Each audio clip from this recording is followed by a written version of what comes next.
Assalamualaikum warahmatullah. Kembali lagi bersama saya, Vena di channel Ruang Sunyi, yang akan menemani malam kesendirianmu. Sebelum masuk ke ceritanya, tarik selimutmu, matikan lampu kamarmu. Mari simak ceritanya. Jika kamu belum tahu cerita bagian sebelumnya, silahkan klik link di kolom deskripsi.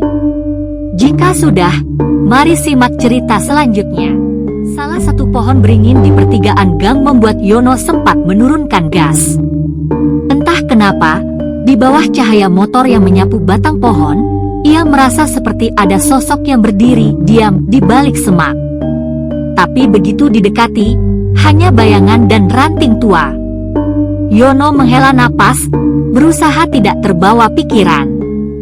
Tak lama kemudian, rumah-rumah kembali tampak di sisi jalan. Leni berbelok ke halaman sebuah rumah sederhana dengan pagar bambu kecil. Ia turun dari motor, membuka helm, lalu mengetuk pintu pelan sambil berseru pelan, "Pak! Pak!" Tak lama, terdengar suara kaki diseret dari dalam rumah. Pintu dibuka pelan, menampakkan sosok lelaki setengah baya dengan mata masih setengah mengantuk. Leni, maaf, Pak ketiduran tadi," kata ayahnya dengan suara serak. HP-nya juga kayaknya ketinggalan di dapur. Leni sedikit manyun. "Ya ampun, Pak, aku nelponin dari tadi. Untung aja ada temen yang ngantar." Ia menoleh ke arah Yono yang mematikan motornya di luar pagar. "Itu Yono, temen kerjaku di minimarket. Dia yang nganterin pulang." Ayah Leni melangkah ke teras, tersenyum ramah ke arah Yono. "Oh, terima kasih, Le. Maaf ngerepotin malam-malam begini." Yono tersenyum sopan, turun dari motornya sebentar. "Nggak apa-apa, Pak. Kasian kalau Leni pulang sendiri." Bagus, kata ayah Leni. "Jalanan malam begini rawan." "Terima kasih, ya." "Sama-sama, Pak. Saya pamit dulu, mau pulang," kata Yono sambil mengenakan helmnya kembali. Leni menatap Yono sambil mengangguk kecil. "Hati-hati di jalan, Yo." "Iya. Istirahat yang cukup, Len. Besok kita bisa tidur siang seharian," ujar Yono sambil tersenyum singkat, lalu menyalakan motornya kembali. Dengan satu anggukan perpisahan, Yono pun berbalik dan mulai mengendarai motornya keluar dari gang, menuju jalanan sepi yang baru saja mereka lewati.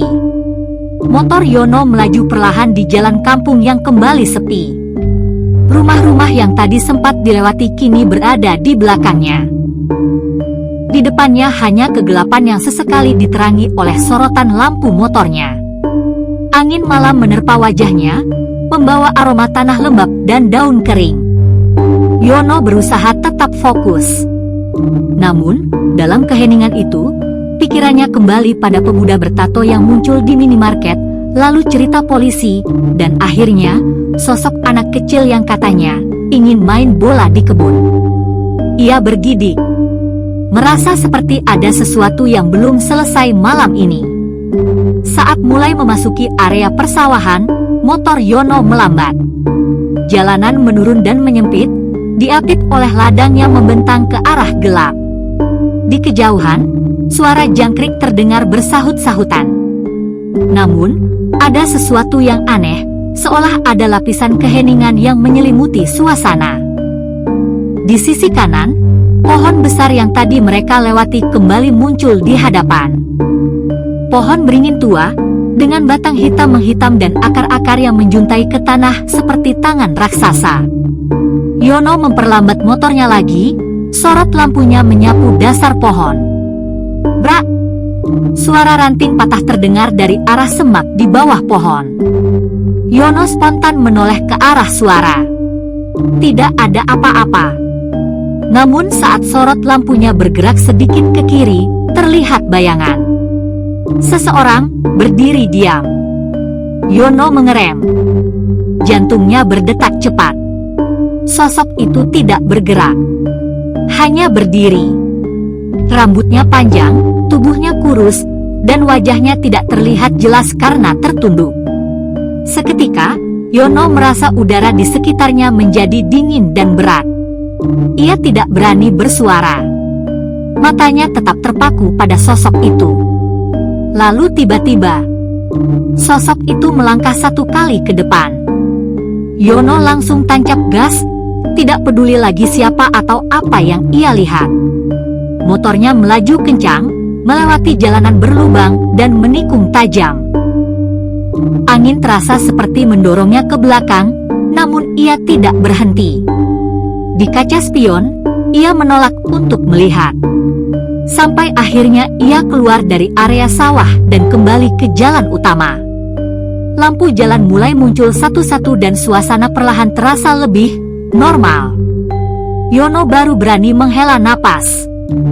Ia mempercepat laju motornya menuju rumah. Cahaya matahari pagi mulai menembus gorden kamar Yono.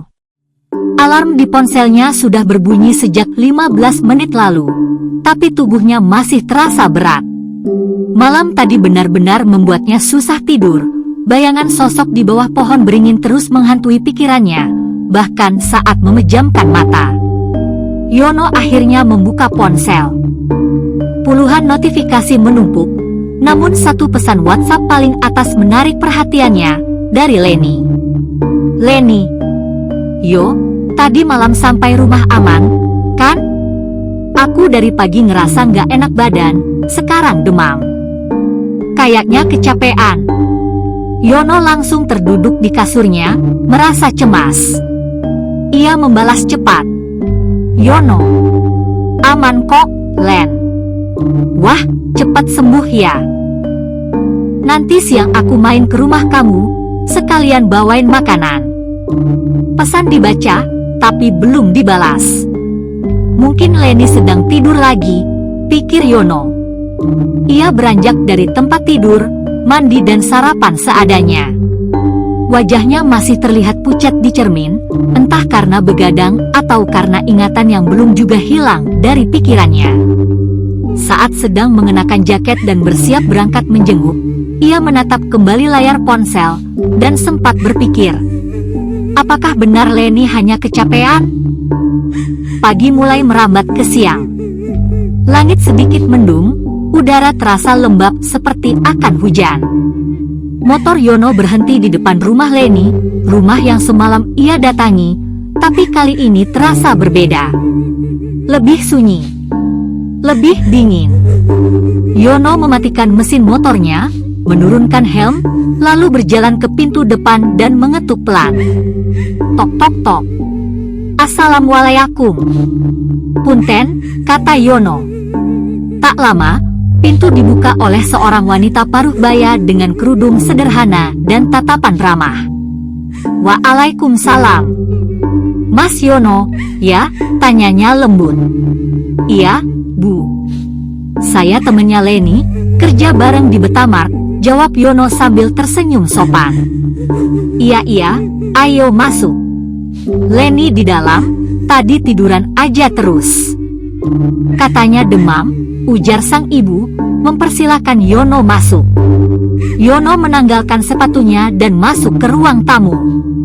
Suasana rumah sederhana itu hangat, namun ada kesunyian yang terasa aneh. Seperti suasana yang menahan napas.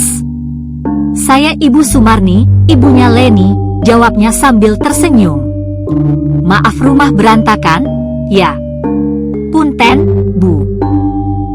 Saya cuma mau nengok sebentar. Kemarin pulang malam banget, jadi khawatir." Mereka berbincang sejenak. Yono lalu mulai menceritakan sedikit tentang kejadian semalam di minimarket, tentang pemuda bertato, polisi, sampai sosok misterius di jalan pulang. Bu Sumarni mendengarkan dengan wajah sedikit tertegun, namun berusaha tetap tenang. "Ya ampun, jangan-jangan itu yang bikin Leni sekarang demam begitu." Belum sempat Yono menanggapi, dari balik pintu kamar muncul Leni, dengan rambut dikuncir seadanya, mengenakan sweater tebal dan wajah yang terlihat sangat pucat. "Len," panggil Yono pelan. Leni tersenyum tipis. "Yo," kamu datang juga? Iya dong. Kamu gimana? Masih pusing? Badan anget banget dari subuh, jawab Leni sambil duduk pelan di ujung sofa. Melihat anaknya sudah bangun, Bu Sumarni segera ke belakang. Ibu bikinin teh manis dulu ya, buat kalian. Kini hanya tinggal mereka berdua di ruang tamu. Yono memperhatikan Leni dengan cemas. Kamu mimpi aneh, ya? Tanya Yono perlahan. Leni mengangguk pelan. Tadi malam aku ngerasa kayak ada yang berdiri di pojokan kamar, bisik Leni. Waktu kebangun jam 2, aku ngelihat rambut panjang, nunduk, berdiri ngadep ke tembok. Yono langsung merinding. Kamu mimpi? Aku kira mimpi. Tapi waktu aku melek beneran, badanku kaku, yo. Nggak bisa gerak. Cuma bisa baca doa dalam hati. Percakapan Yono dan Leni terhenti sejenak ketika suara langkah kaki mendekat dari arah dapur. Bu Sumarni kembali ke ruang tamu dengan membawa nampan berisi 2 gelas teh hangat dan sepiring kecil biskuit. Ini teh manisnya, Mas Yono. Maaf kalau kurang manis, ucapnya ramah sambil meletakkan gelas di meja. Wah, terima kasih banyak, Bu, jawab Yono sembari menyambut gelas itu. Mereka bertiga duduk bersama di ruang tamu. Suasana sedikit menghangat. Yono menceritakan kembali hal-hal aneh di minimarket dengan lebih hati-hati, menjaga agar tidak terlalu membuat cemas. Leni hanya mengangguk sesekali.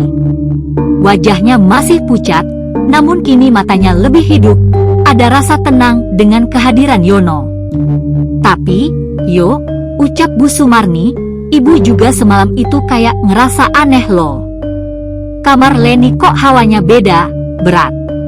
Jam 2 pagi ibu kebangun, dengar suara langkah, padahal semua lagi tidur. Yono dan Leni saling pandang, merinding bersamaan. Tiba-tiba terdengar suara motor berhenti di depan rumah. Disusul suara pintu pagar dibuka. Tak lama, terdengar suara salam dari luar. Assalamualaikum. Bu Sumarni berdiri, itu pasti bapaknya Leni. Tak lama, pintu terbuka dan masuklah Pak Suroso, ayah Leni, bersama seorang pria berjenggot putih tipis dan mengenakan peci hitam serta baju koko. Raut wajahnya teduh namun tegas. Oh, ini Mas Yono ya? Sapa Pak Suroso sambil menjabat tangan Yono. Terima kasih sudah nganter Leni semalam. Ah, sama-sama, Pak. Saya juga merasa harus tanggung jawab karena kerja bareng. Pak Suroso mengangguk. Ini, kenalin juga, namanya Pak Ustaz Soleh. Saya tadi minta tolong beliau datang ke sini. Leni sakitnya kayak nggak wajar. Tiba-tiba panas, terus ngigau, katanya ada yang berdiri di pojok kamar. Leni langsung menunduk, tubuhnya sedikit gemetar. Pak Soleh menatap Leni penuh perhatian. Ia kemudian mendekat dan duduk di kursi sebelah, menatap wajah gadis itu sejenak. Ayahmu cerita semalam kamu dari kerja malamnya? Tanyanya lembut. Leni mengangguk. Pak Soleh menghela napas pelan, lalu menatap Yono. Mas Yono, boleh saya tanya, minimarket tempat kalian kerja itu dulunya bekas bangunan apa ya? Yono terdiam. Ia belum pernah berpikir sejauh itu. Setahu saya, tanah kosong, sih. Tapi waktu awal-awal kerja, Pak Kepala pernah nyeletuk kalau dulu tempat itu lama nggak dipakai karena katanya angker. Pak Soleh dan Pak Suroso saling pandang. Wah, ini sih ada yang nempel ke Leni dari sana, kata Pak Soleh dengan nada serius. Suasana ruang tamu berubah hening. Pak Soleh duduk dengan hikmat sambil memegang gelas berisi air putih. Ia memejamkan mata dan mulai membaca doa-doa dalam suara pelan namun penuh kehusyukan. Lantunan ayat suci Al-Quran terdengar tenang namun menggetarkan, seolah menembus ruang dan waktu. Yono, Leni, dan kedua orang tuanya memperhatikan dalam diam. Tak ada yang bicara. Bahkan udara. Setelah beberapa menit, Pak Soleh membuka mata dan menyerahkan gelas itu kepada Bu Sumarni. "Bu, ini untuk Leni. Tolong separuhnya diminum, separuhnya lagi untuk membasuh wajah dan ubun-ubunnya," ujar Pak Soleh pelan. Bu Sumarni mengangguk. Ia membawa gelas itu ke Leni, yang kini tampak sedikit berkeringat dingin. Dengan pelan, Leni meminum setengah isinya, lalu Bu Sumarni membantu membasuhkan sisanya ke wajah putrinya. Begitu air menyentuh kulitnya, Leni menutup mata dan menghela napas lega. Seperti ada beban yang pelan-pelan terangkat. Pak Soleh lalu menyiapkan segelas air lagi, mendoakannya seperti sebelumnya. Kali ini, ia menyerahkannya kepada Yono. "Mas Yono," katanya pelan namun tegas, "minum setengahnya. Sisanya, nanti saya bantu bungkus plastik. Tolong disiramkan di sekitar area tempat kerja kalian, terutama di bagian belakang dan dekat gudang." Yono menerima gelas itu dengan hati-hati. "Baik, Pak, untuk apa ini?" "Air ini sudah dibacakan ayat pelindung. Fungsinya untuk menetralisir gangguan yang mungkin berasal dari makhluk tak kasat mata. Tempat kalian kerja itu, dari cerita semalam, saya rasa bukan tempat biasa. Ada kemungkinan batas antara dunia kita dan dunia mereka di sana terlalu tipis." Yono mengangguk pelan, lalu meminum separuh air dari gelas itu. Rasanya biasa saja, tapi ada sensasi dingin menjalar dari tenggorokan ke dada. Pak Soleh kemudian menuangkan sisa air ke dalam plastik kecil dan mengikatnya rapat. Setelah beberapa saat berbincang dan menyimak pesan-pesan dari Pak Soleh, suasana rumah perlahan kembali tenang.